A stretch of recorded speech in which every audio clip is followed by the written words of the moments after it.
സ്വർഗത്തിലും ഭൂമിയിലും സകല അധികാരം എനിക്ക് നൽകപ്പെട്ടിരിക്കുന്നു. ഗലീലയിലേക്ക് പുറപ്പെടുവാൻ, ഗലീലയിലേക്ക് ചെല്ലുവാൻ പറഞ്ഞ അല്ലെങ്കിൽ ആ ശിഷ്യന്മാരോട് പറഞ്ഞ അല്ലെങ്കിൽ ആ ദൂതന്മാരോട് പറഞ്ഞിട്ട് ദൂതനോട് പറഞ്ഞിട്ട് അവർ മറിയമാരുടെ അടുത്ത് അഥവാ സഹോദരിമാരുടെ അടുക്കൽ പറഞ്ഞപ്പോൾ യേശു തന്നെ പറഞ്ഞു ഗലീലയിലേക്ക് കടന്നു ചെല്ലുവാൻ പറഞ്ഞു. ഗലീലയിലേക്ക് ചെന്ന ശിഷ്യന്മാരുടെ അടുക്കൽ യേശു അവർക്ക് പ്രത്യക്ഷനായിട്ട് അവരോട് പറയുന്ന വാക്യതാണ്.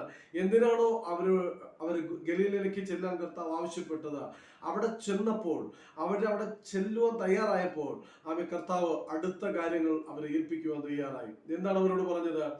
സ്വർഗത്തിലും ഭൂമിയിലെ സകല അധികാരവും എനിക്ക് നൽകപ്പെട്ടിരിക്കുന്നു.